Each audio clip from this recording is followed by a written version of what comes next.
அப்பொழுது கிதியோன் தன் வேலையாட்கள் 10 பேரை சேர்த்து கர்த்தர் தனக்கு சொன்னபடியே செய்தான். இப்ப தொடங்கினவன் இதுக்கு பிறகு ஆண்டவர் என்னென்ன செய்ய சொன்னாரோ அதையெல்லாம் செய். இவங்கெல்லாம் கூட்டிட்டு கொண்டு போய் ஆத்துல போய் தண்ணி குடிக்க கொடு அப்படின்னா கேள்வி கேட்க மாட்டான். ஏன் ஆண்டவர் இப்படி சொல்லி தண்ணி குடிக்க விட்டுருவான். இப்படி தண்ணி குடித்தவன் ஓடி போன்னு சொல்லிரு அப்படியே சொல்லுவான். மிஞ்சது எத்தனது 300 பேரை வச்சுக்கிட்டு பல ஆயிரத்தை ஃபேஸ் பண்ண போறான். சரி பட்டயத்தை எடுப்போம், ஈட்டி எடுப்போம், அதை எடுப்போம், இதை எடுப்போம்னு சொன்ன ஆண்டவர் அதெல்லாம் திறப்படு.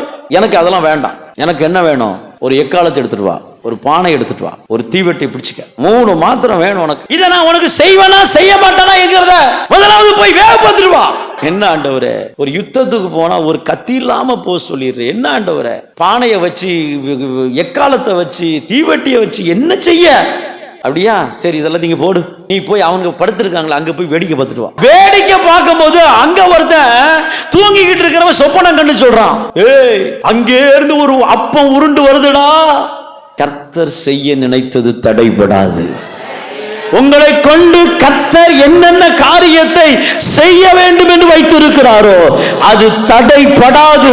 கர்த்தர் உங்களை கொண்டு செய்வார். இந்த காரியத்தை கேட்டவுடனே அவனுக்கு புது பலன் கிடைச்சிட்டு அவன் எடுத்துட்டு வந்தான். கர்த்தருடைய பட்டயமாய் கிதியோனுடைய பட்டயத்தை மாற்றினான்.